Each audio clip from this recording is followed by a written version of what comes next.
Hey guys, Spike here, and I was asked by the Lines community user License, who created this amazing script called Smash, to do a bit of a little demo on it. So let's dig in.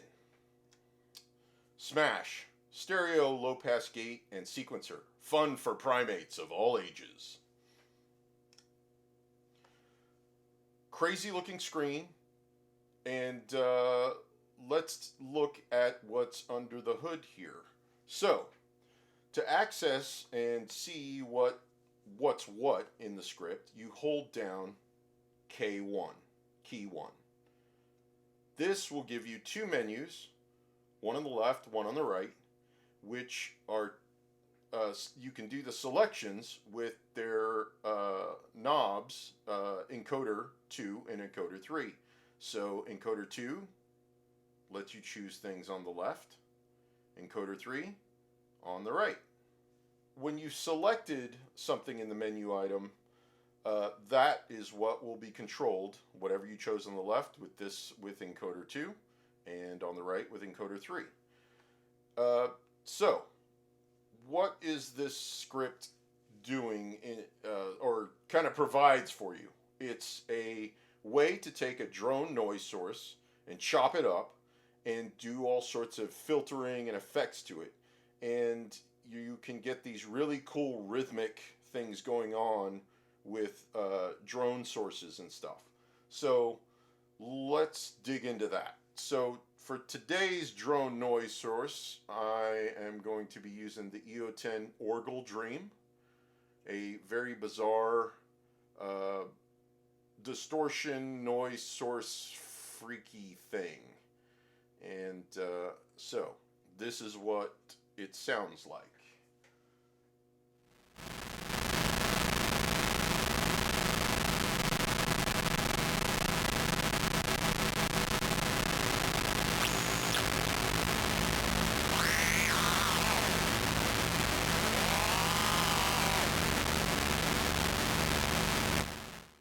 Okay, that's a lot of fun. So now we can initially hear what it's going to sound like through Smash by smashing K2.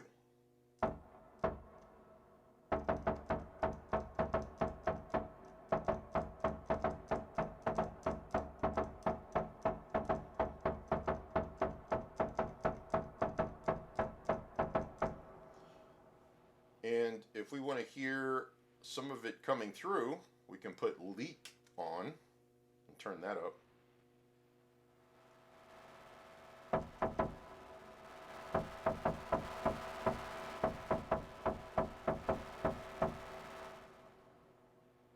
Neat. So here's what some of the menu items sound like. Here's sharpness.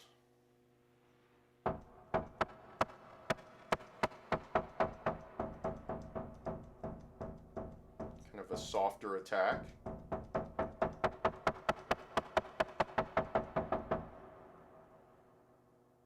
Resonance.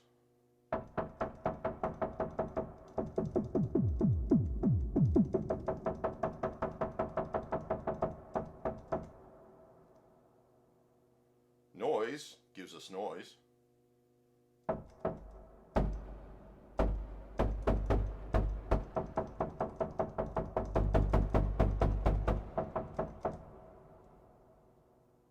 Side is panning.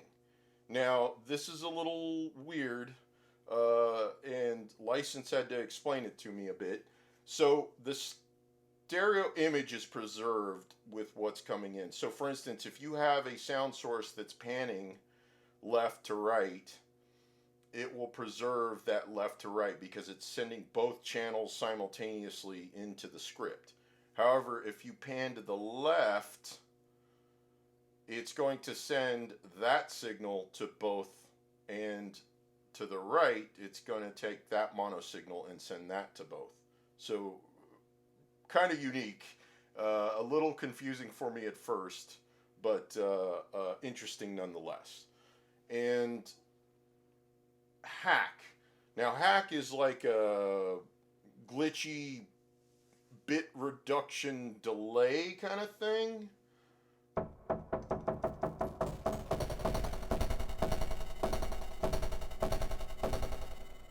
Like having your signal hacked.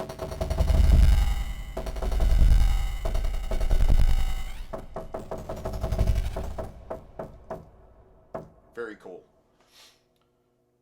And on the right hand side, we have sequence speed. Now this uses ticks like MIDI clock ticks, like pulses per quarter note.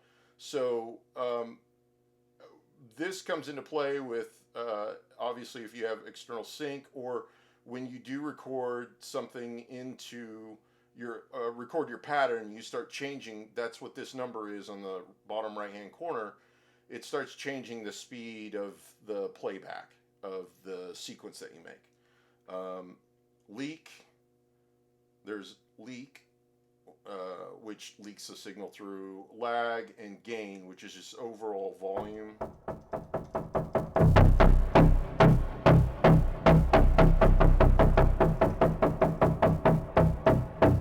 Of the signal.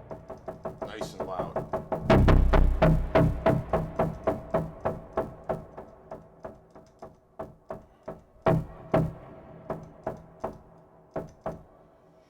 Okay, so now let's get into recording a pattern. In order to do that, you have to hit K3, and you'll see the circle appear, and that means it's ready to record a pattern. Now, a couple of things to keep in mind. When you do put it into record mode, whatever item you have selected on the menus is P-locked or parameter locked onto those steps. So yes, you can make changes to that menu item on your sequence as you're recording. Simple example right now, I'm just going to record a pattern with the default settings.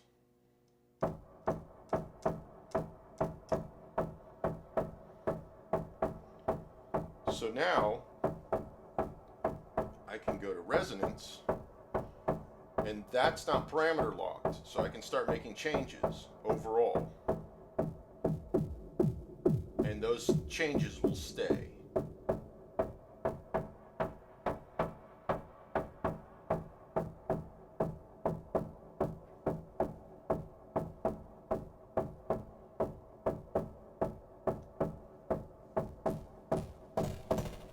Here's hack.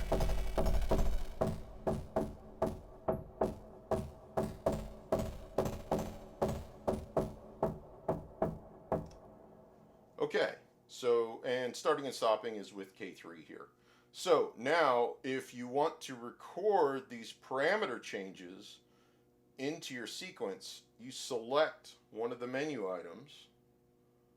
So let's select resonance. Let's record a new pattern.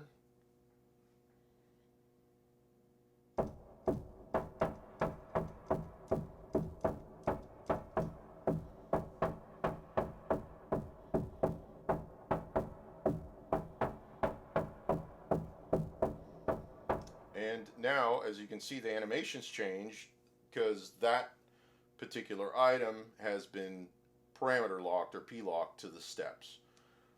Another cool thing is using the noise source in Smash and the leak, which will leak the noise source and as well as your sound source.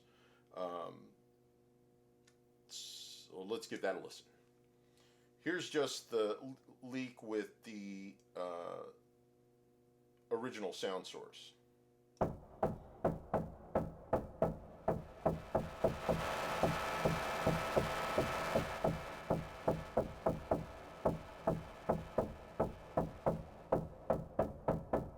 Here's noise.